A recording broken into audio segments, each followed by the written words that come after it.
Gini deh, kalau saya tanya ke Anda, tujuan strategi perusahaan Anda itu apa sih? Kebanyakan mungkin jawabnya, jadi pemimpin pasar atau menumbuhkan pendapatan. Tapi materi yang kita bedah hari ini dari buku Playing to Win bilang, jawaban-jawaban itu ternyata belum cukup. Selamat datang di pembahasan mendalam kita. Hari ini kita akan fokus ke bab 2 dari buku itu. Judulnya, Apa Itu Kemenangan? Ini adalah pertanyaan pertama dan paling mendasar dalam kerangka strategi mereka. Kita akan coba kupas, apa sih bedanya antara sekedar ikut main dengan benar-benar main untuk menang? Betul sekali. Dan ini penting banget. Aspirasi untuk menang itu jadi titik awal yang menentukan semua pilihan strategis lainnya. Tanpa tujuan yang jelas untuk menang, menurut penulisnya, perusahaan itu sebenarnya cuma buang-buang sumber daya. Ini bukan soal punya pernyataan misi yang indah, tahu kan? Yang biasanya dipajang di lobi. Ini jauh lebih konkret dan kompetitif. Oke, konsep bermain untuk berpartisipasi ini menarik. Kayaknya banyak yang kejebak di situ tanpa sadar. Di materi yang Anda siapkan ada satu contoh klasik yang menyoroti jebakan ini kan? Soal General Motors dan merek mobil mereka Saturn. Ah, iya, kisah Saturn. Ini sebuah studi kasus yang tragis sekaligus sangat mencerahkan. Jadi kita perlu mundur sedikit ke tahun 80-an. Waktu itu, General Motors atau GM itu kan raksasa otomotif ya, tapi mereka lagi goyah. Merek andalan mereka kayak Chevy sama Buick itu mulai kalah saing sama mobil impor Jepang. Toyota dan Honda kan? Tepat. Mobil mereka lebih irit, lebih andal, harganya juga pas. Akibatnya, GM kehilangan pangsa pasar besar di kandang sendiri.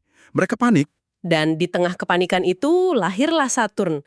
Digadang-gadang sebagai obat mujarabnya GM. Saya ingat peluncurannya heboh banget. Disebut sebagai inisiatif strategis yang super inovatif. Pendekatannya benar-benar beda dari GM biasanya. Beda banget. Mereka bangun pabrik baru yang terpisah di Spring Hill, Tennessee. Terus, mereka bikin kesepakatan baru dengan serikat pekerja yang waktu itu terkenal kaku banget. Dan kebijakan harganya itu kan, yang tanpa tawar-menawar. Nah, itu dia. Itu revolusioner di Amerika pada saat itu. Tujuannya biar proses beli mobil jadi lebih transparan, nggak stres. Mereka benar-benar mau ciptakan pengalaman yang beda. Pelayanan pelanggannya bahkan legendaris. Ada cerita, setiap kali pelanggan terima kunci mobil baru, semua staf dealer kumpul dan tepuk tangan. Wah, kebayang ya rasanya jadi pelanggan.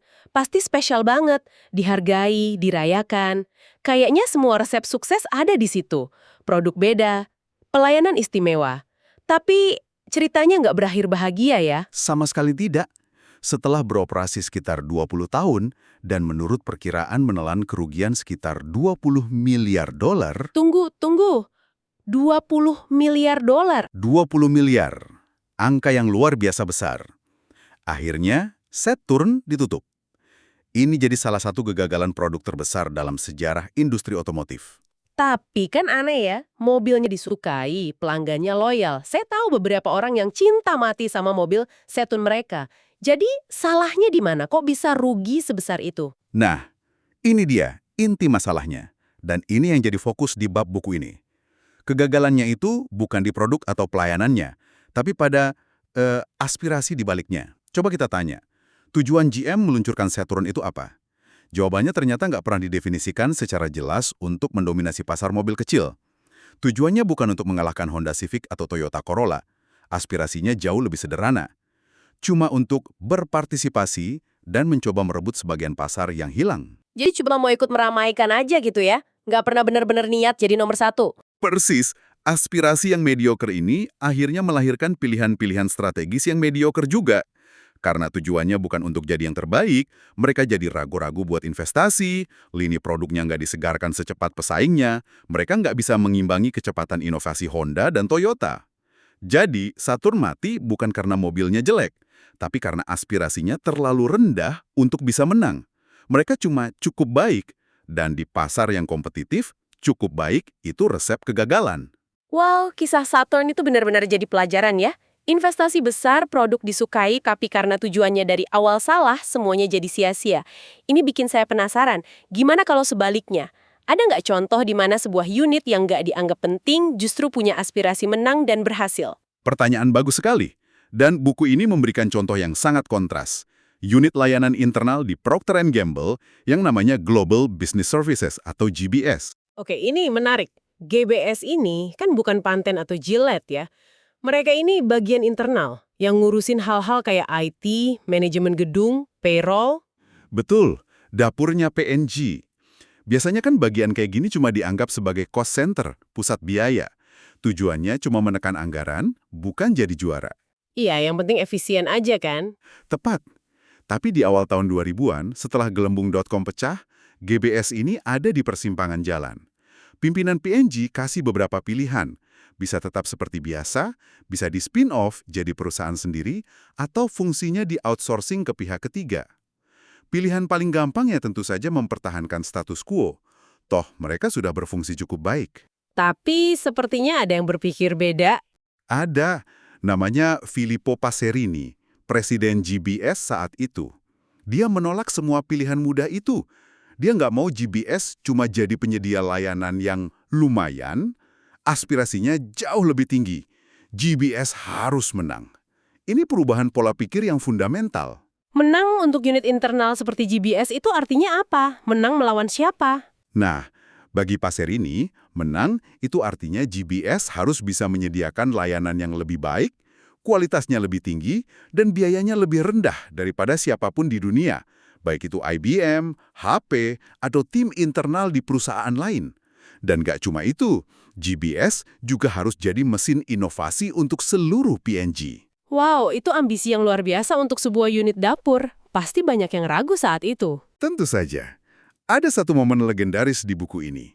Passerini berdiri di hadapan semua pimpinan global P&G, orang-orang yang megang merek miliaran dolar, dan dia bikin janji yang sangat berani. Dia bilang, beri saya apa saja yang bisa saya ubah menjadi layanan, dan saya akan menghemat 17 sen dari setiap dolar untuk Anda. 17 sen dari setiap dolar. Itu spesifik dan berani banget. Itu bukan lagi visi, tapi tantangan yang terukur. Benar. Itu adalah sebuah deklarasi perang terhadap inefisiensi. Pernyataan bahwa mereka akan menjadi yang terbaik di dunia dalam apa yang mereka lakukan. Mentalitas ini mengubah segalanya. GBS nggak lagi maksa unit bisnis lain pakai layanan mereka. Sebaliknya, mereka mulai bersaing untuk dapat pelanggan internal. Mereka harus membuktikan kalau mereka lebih baik dan lebih murah. Jadi kalau kita bandingkan, Saturn punya semua dukungan dana miliaran dolar, tapi aspirasinya lemah. Sementara GBS, unit pendukung yang nggak dianggap penting, justru karena aspirasi kuat, malah jadi sumber kekuatan. Itulah poin utamanya. Aspirasi adalah pilihan sadar yang pertama dan terpenting. Aspirasi yang lemah kayak Saturn akan menghasilkan strategi yang lemah. Sebaliknya, aspirasi kuat untuk menang kayak di GBS akan memaksa Anda membuat pilihan-pilihan sulit yang diperlukan untuk benar-benar menang. Saya ngerti, tapi menang itu kan kedengerannya gede dan abstrak ya. Gimana caranya kita bikin konsep ini jadi lebih praktis, yang bisa dipegang? Nah, disinilah buku ini masuk ke bagian selanjutnya yang sangat praktis. Untuk membuat menang jadi konkret, Anda harus mendefinisikan arena kemenangan Anda. Ini berarti menjawab dua pertanyaan. Pertama, Anda mau menang bersama siapa? Dan kedua, Anda mau menang melawan siapa?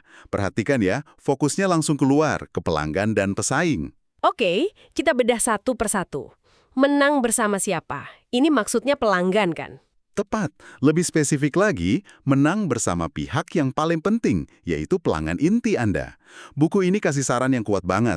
Jangan definisikan bisnis Anda berdasarkan produk yang Anda jual, tapi berdasarkan kebutuhan pelanggan yang Anda penuhi. Oh, perbedaannya tipis tapi penting ya. Bisa kasih contoh? Tentu. Contoh klasik, perusahaan ponsel. Mereka bisa bilang, kami membuat smartphone. Itu definisi berbasis produk.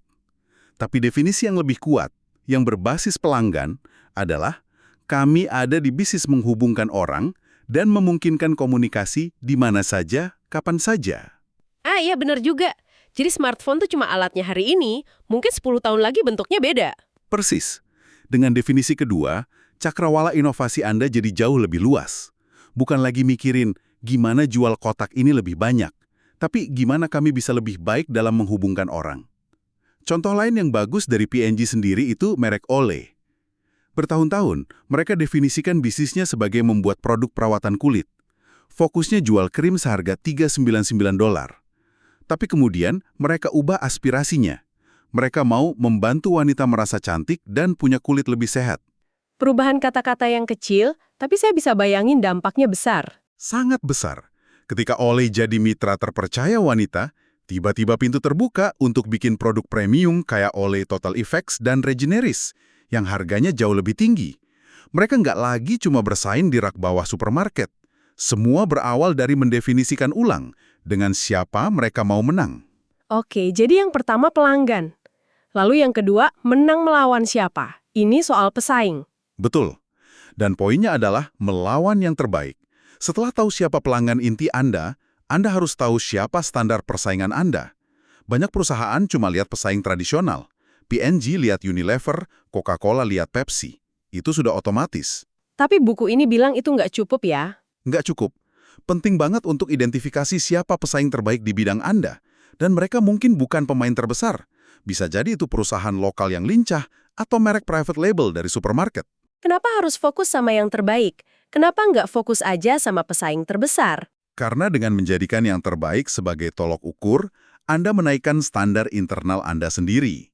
Ini memaksa Anda jadi lebih baik. Contoh dari P&G lagi, tim perawatan rumah tangga mereka. Dulu fokus mereka ya pesaing tradisional. Tapi setelah dianalisis, mereka sadar kalau perusahaan bernama Reckitt Benckiser, yang mereknya kita kenal kayak Lysol atau Airwick, adalah pesaing terbaik yang harus mereka jadikan patokan. Kenapa mereka dianggap yang terbaik? Karena mereka sangat inovatif, operasionalnya efisien, dan cepat banget merespons pasar. Dengan menetapkan mereka sebagai lawan utama, tim P&G dipaksa mikir lebih keras soal inovasi dan kecepatan mereka sendiri. Level permainan mereka jadi naik. Jadi kalau kita rangkum ya, menetapkan aspirasi untuk menang itu langkah pertama yang paling krusial. Ini bukan slogan, tapi pilihan sadar untuk mendominasi, bukan cuma ikut-ikutan. Kisah kontras antara Saturn yang cuma ingin ikut serta dan GBS dari P&G yang ingin menang benar-benar menunjukkan betapa kuatnya dampak pilihan ini. Dan untuk menghubungkan ini kembali ke Anda yang mendengarkan, ini adalah momen untuk refleksi. Mulailah dengan mendefinisikan apa arti menang secara spesifik untuk bisnis atau tim Anda. Lalu, dengan siapa Anda mau menang? Siapa pelanggan inti yang paling penting? Dan terakhir, melawan siapa Anda akan bersaing? Siapa pesaing terbaik di luar sana yang bisa jadi tolak ukur?